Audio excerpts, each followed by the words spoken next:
Hey folks, I'm Tuck. And I'm David, and welcome back to Two Beards and a Plant. Today we're going to talk about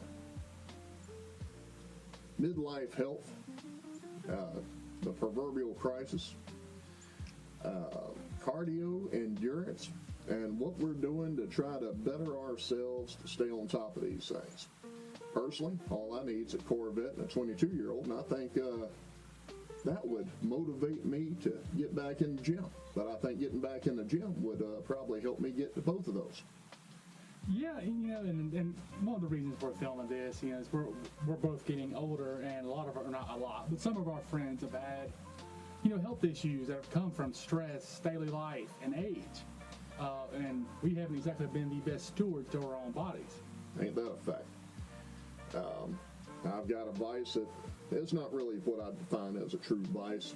I smoke the occasional cigar. I probably average less than 15 a year, but at the same time, it's not doing me any favors. It's something I could definitely sit down, walk away from, and be better off.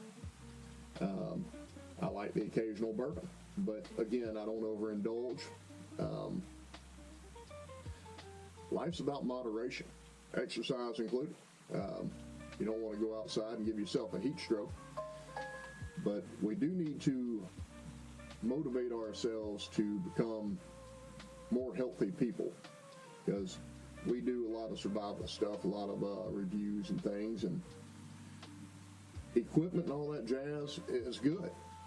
But David, I don't think it's worth a hoot if you can't power it. That's the problem, and I've realized it on my own. I have some pretty decent equipment. Downside of that equipment to be either the best tent, the sharpest axe, or the latest greatest entrenching tool, or your mobile radio going out here in the woods. If you don't have enough endurance or stamina to use these things, they're useless. They're expensive paperweights At best. And unless you happen to be a master politician and can wrangle people up to do your bidding for you physically, which I am not. I'm way too direct for that. Yeah. That's putting it mildly and nicely. You got to look out for yourself, because at the end of the day, nobody is going to do it for you. Yeah, and that's some of the biggest things. We're going to focus on. This is probably going to be a little bit of a series. I'm not going to harp on it too much. Your physical fitness is Completely your choice. Your choice. Sorry your to interrupt decision. you. You're fine. And it's your choice, your decision. I'm just telling you where I sit and where I stand at the moment. And as you can see, we're not in my normal studio recording. Some of the things I've been doing. So basically, I hike out here pretty regularly now, and I carry all my radio equipment, my ham radio equipment, all the filming equipment, and all that. And I'm walking 3/4 a mile each way. Yeah. Trying to get a decent hike in, and toting all that equipment can get a little heavy, and I'm trying to make sure I'm able to do that, and hopefully I will motivate myself to try walking a little further, a little faster. That's a fact. I took my behind to the gym for the first time in ages today. Pretty sure they were surprised that I still existed. It had been so long since I stepped foot in that gym. And I was very humbled by what little I was able to still do in comparison to the younger self. I probably did a couple of miles on an elliptical. I pissed off one of my vertically impaired friends. They had to climb to get on the hanging bar, and I stood flat-footed, grabbed it, and still had 6 inches of reach left. And did some leg raises with her.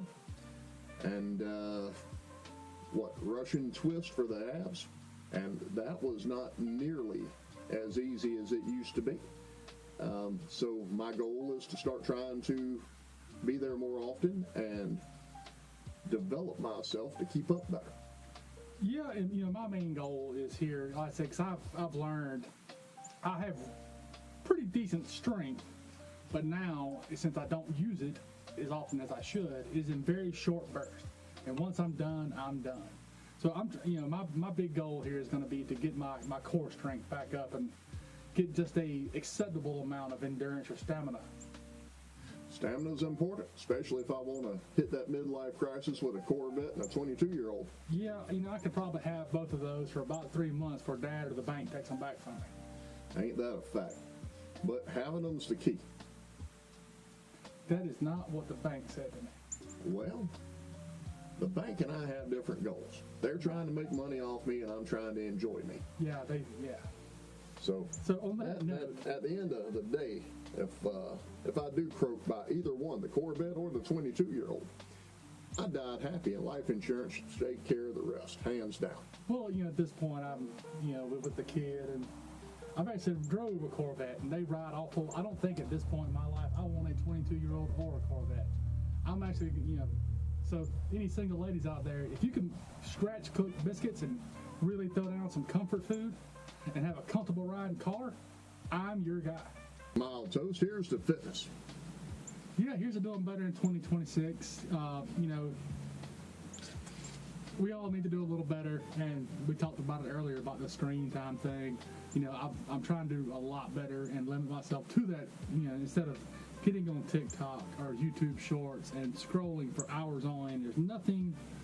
There's nothing wrong with social media in moderation, the same as anything else, but sitting on your couch or laying in bed for 5, 6, 7, 8 hours and just brain-numbingly scrolling, short videos is not good for you. And that's another thing I'm trying to cut out. Same here. Now that right thumb, it's one of the fastest in the world at scrolling up or swiping left or right. But I tell you, that's not a real useful skill when it comes to survival. Or anywhere, and that's something I've tried to make a comfort, something I try to make an effort for. Matter of fact, I was at a family gathering a while back, and there were 8 or 9 of us around, and we're all closely related. And as I look around, of the 7 or 8 of us around, there was 2 of us not on our phone.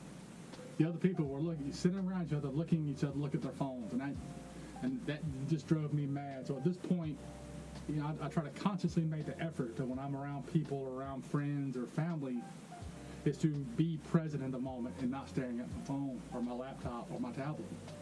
Matter of fact, when I go to certain places or engage in certain activities, I leave my phone in the car. Some people take offense to it, like I'm trying to be ultra private, but that's not the case. I'm just trying to be in the moment, so to speak. Yeah, and I don't leave mine in the car unless I have, my son's with me. If my son's not with me, I generally have it in my pocket, but I make a really, really hard effort to leave it in my pocket because I don't check text, I don't check my Facebook messages, I don't check TikTok, I don't check any of those things. And anybody that knows they need to get in touch with me knows to call my phone. And if it rings, I'll answer it. But other messages, I generally don't. Same here. All my friends know, especially, I'd say after about 9 p.m. After 9 p.m., I am dead to the world unless my phone actually rings. And if you don't have the ability to physically call me, then we're probably not close enough for you to call me. That's it. That's always been my thing. If you don't like me enough to have my phone number or close enough for me to have my phone number, you probably don't have that. Or you probably don't have that big a problem with me, or I don't know you well enough to care if you have that big of a problem. Yeah, that's a fact. Well, that's all I really got for today. You got anything else? Nothing that's short-winded or appropriate for today. So I'm Tuck. And I'm David, and as always, like, comment, share, subscribe. And if you like this kind of content, please do those things. It really helps out the algorithm. And until next time. Take care.